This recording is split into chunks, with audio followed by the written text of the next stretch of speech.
What's up everyone? So it seems like YouTube is full of all sorts of super aim training, which after the first hour will make you shoot like a pro player and you will have no more equal in matchmaking. Then for what is this video? The answer is quite simple. Firstly, people on my stream began to ask me quite often. They ask how I train my shooting and what I do for this. Secondly, my past videos were released more than a year ago and then I mostly projected my experience from Counter-Strike to Valorant. But now, after such a large amount of time, I realized a few more important details, so this will be an updated, so to speak, aim guide, in which I will put everything together at once. There will be not only analysis of what exactly you need to do, but we will also talk about how knowledge of all sorts of positions, layouts and all that directly affects your shooting. In general, this will be interesting video. I wish you a pleasant viewing and let's get started. So it seems like you're training aim, trying to somehow improve your shooting, but there is no result. What's the problem? Maybe the technique of your trainings is not the best one? I suggest you to listen how Jari, ex-Navi and NIP player, trains his shooting. Jari speaks Russian, so I translate everything for you from his words. Good evening, let's start with shooting. In general, I train shooting on the deathmatch or on the range. In most cases it's deathmatch. Why? Because deathmatch gives you the only normal chance to play out, to feel the movement of people, to feel your movement. Also on the deathmatch you can practice squads, shooting different types, burst or clamp, all these things. Usually I play this match without sound. I just turn on the music and run and shoot. The most important thing for me is to shoot 2-3 bullets and never crouch. Sometimes you can remove the bind from the crouch so that you don't have to press Ctrl all the time. So I play on the deathmatch for 30-60 minutes until I feel the game well enough. At the same time, it is important to play immediately before the game itself and not to play an hour of deathmatch, then do your own business for an hour and after all this go to play ranked matches. This will not work for you. So right now tell me, have you heard something new that you haven't heard before? I don't really think so. Someone like to play deathmatches, someone like to play in the range with bots, it all depends more on the person himself. Well, what I'm driving at? You got this video most likely for the following reason. You started your game, this game didn't go well, then the second, the third game, you can't go to plus kill death ratio and then you realize that it's time to understand how to shoot better. But the question of aim in Valorant, in my opinion, has always been much deeper, and this is exactly why I decided to record this video, because in Valorant the skills of your agent and the skills of your teammates have the most direct impact on the numbers in the tab. Why? Let's take the simplest situation. You're defending a site on the icebox. You jump on these pipes as a jet and start waiting for an opponent. Then reveal from the enemy Sova arrives, which no one of the teammates break for you, and you will not be killed just by prefire, you will be stupidly wallbanged through the wall. And what's wrong with this situation? Your aim? Obviously not. It's just an unfortunate situation. Who is to blame for it and whose mistake is already the topic of another video, but that's why I stopped giving aim trainings in Valorant such a large amount of time as I did before. Often on streams I generally answer that I don't train my aim at all, but I just try to play as many ranked games as possible, although this happened due to the fact that I had very little time to play because of my studies. But does this mean that you need to score and not train your shooting at all? Of course not, especially if you're a beginner. You just need to understand that in Valorant skills are playing the big role, and this game not about just stupidly shoot 1 versus 1, it's about understanding what is happening on the map. And with time it will go even deeper, because every year Valorant adds like 3 or 4 agents to the game. This was the first, so to speak, introductory part of the video, so that you understand that in 2023 I stopped putting aim in the first place. Right now I'm playing at Immortal 3 with 300 elo and I have a lot of friends who are even higher than me. So even on such a high elo there are cases where idiots and stupid players are in your team and they are just stupidly ruining your games, and you can't do anything about it. No matter how many kills you score, you can't win, and vice versa, the lack of kills does not always mean that you're a bad player or that you have a bad game. And in fact, I have already answered part of the question regarding the shooting. After all, aim and shooting are different things for me. Aim simply implies the ability to target a model, and shooting is a deeper concept that includes understanding situations situation on the map. So when you wonder why I can't get a lot of kills, first of all think about what role you play. Maybe you play for a Viper on the icebox at point B and your teammates do not cop it all on A, and you always play 3 versus 5 retakes, which most often lead to the fact that you go to your opponent without flashes, without smokes, and they of course have good crossfire and better positions. And from that you're losing your duels. Of course, in this case you just need to be able to adjust, play on different tapes, but the video today is not about that. Here I want to convey to you that a small number of kills does not always equal bad shooting. Because in this video I don't really want to talk about such banal things like you can't run and shoot, you can't run and gun in Valorant. Of course, everybody knows that. Well, let's say you understand your problem and want to specifically start training your aim. In this section I will try to tell you about it in as much detail as possible. If we just talk about your aim, I don't really like it as much in Valorant. It's not something that will help you to shoot better. And now you can already start arguing with me at this point by saying, wait, but at the beginning of the video you insert a voice of pro player and he was saying that he warms up only at a deathmatch. Yes, it is true, but Jerry has played shooters for thousands of hours. He does not need to understand how shooting works in Valorant, he knows it all. And he uses deathmatch for his intended purpose, to warm up. Again, many people often write to me and they ask something like, why I can easily dominate at deathmatch but nothing comes out in the game. There are several important points, but first let me tell you what deathmatch is suitable for. On the contrary, you can feel a particular map in the best way while you play deathmatch. You can feel every corner, every wall, remember all the prefires, practice the pre-aim,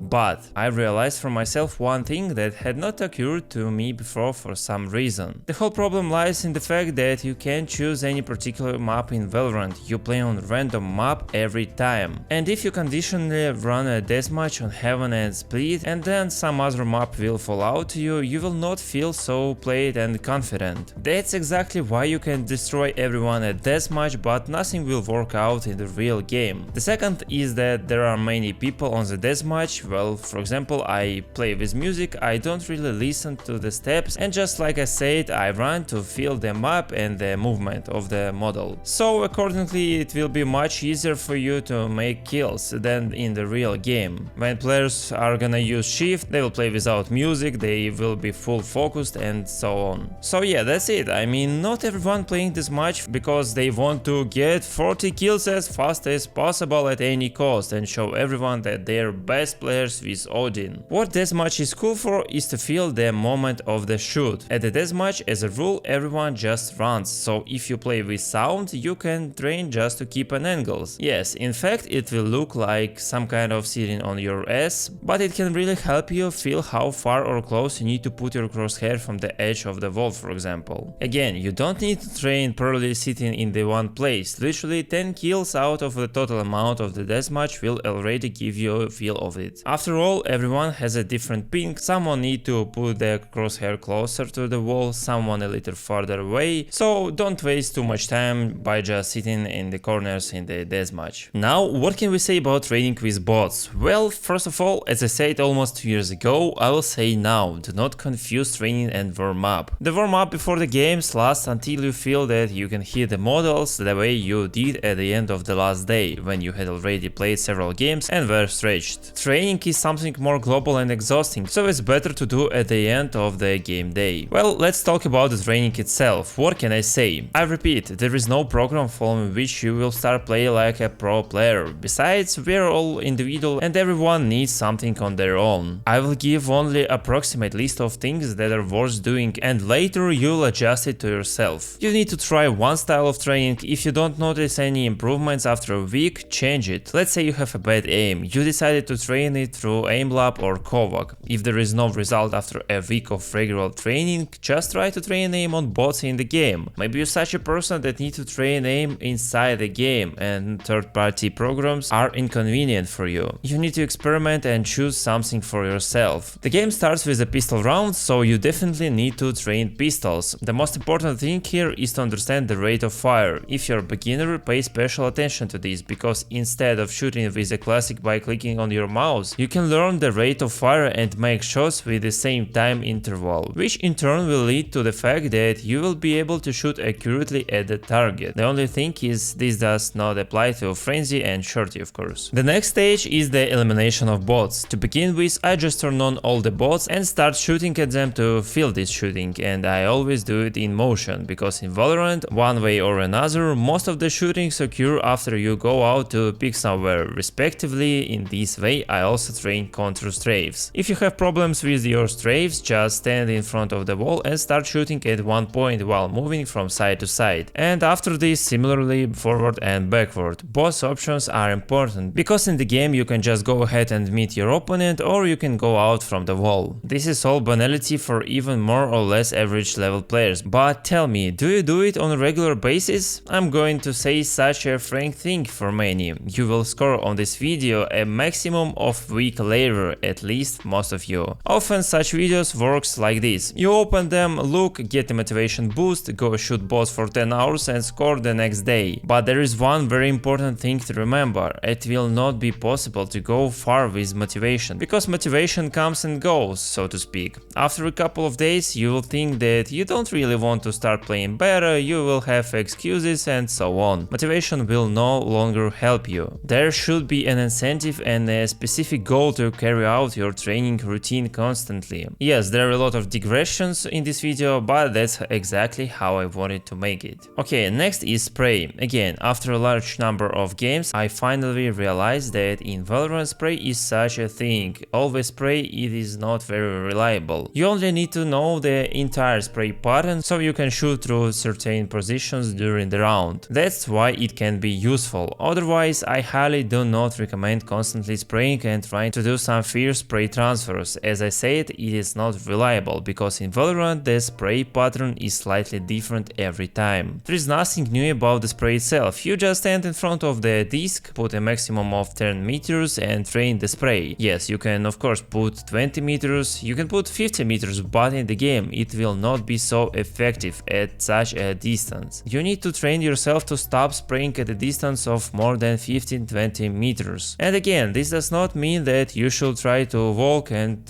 one-tap everyone like Scream. This is also very stupid and wrong. You just need to understand when and what fits better. If you see 3 blind enemies, it's better to calmly aim at each of them and then kill. But if a crowd runs out on you and there is nowhere to go, then of course you need to clamp down and try to transfer them all. Spray transfer also trains on bots. Here I like to turn off infinity ammo and just do as many kills as possible for one clip, and it is also desirable to make bots moving. The most important thing is that you need to understand exactly how you move the mouse and kill a particular bot and not just randomly pull it. If you can't figure out how bullets fly, put a few cipher trips in this way. Start with just 2 and try to start shooting at one and so that everything flies in a heap, and then transfer your spray to another tripwire so that the first bullets fly right into it. And finally, I turn on hard bots. You can turn on light or medium ones and shoot at them until you knock out 20 or more. To understand what kind of difficulty to put, do this. Go to the next level after you can do 25 kills on the current one. That's it. You do 25 plus on easy ones, go to medium, and after you achieve 25 plus on medium, you can go to hard bots. Always turn on the armor on bots, well, except for just these knockouts of 30 if you play with a phantom. In all other cases, the armor must be turned on. Well, in fact, this is all. As you have noticed, there is nothing new and supernatural about trainings at all. In this video, the first part is the most important, because once again, shooting is more important than your aim. You must clearly understand what is happening, understand where you need to put your crosshair, from where the opponent can potentially come out. It is clear that when you reach a certain experience, you can already train flick shots just by trying to knock out several bots very quickly with jet knives. Everything will be limited only by your imagination. You can train to do kills after neon tackles, you can train after a flash drive, you can train to peek from under the sage wall and so on. As I said at the beginning, I stopped paying so much attention to killing 100 or 500 bots. There is no certain number. I just shoot different options until I feel shooting. Recently I found a new cool thing that will help me to get better. So you just walk around the bot and hold the sight on its head and then stop and shoot. Here you train both the accuracy of aiming and straights. Also you can carry out a small spray transfer if desired. So this is a very cool exercise. When you're training, you need to be able to extract the most valuable for yourself and get rid of unnecessary exercises. As a result, here is what I can say. You need to practice regularly every day for at least 15 minutes if you don't have that much time and energy. It is the regularity that will show the greatest result. If there is no result, just change the style of training. Find something that will be most convenient for you. If you have any questions, write in the comments and don't forget to rate this video if it was useful. Thank you very much for watching, see you again and bye bye. And yeah, if you watched till this moment, sorry for my bad accent, I will try to fix it as fast as possible. And also I feel sorry about my grammatic mistakes, so yeah, I will try to fix it all. Thank you for watching.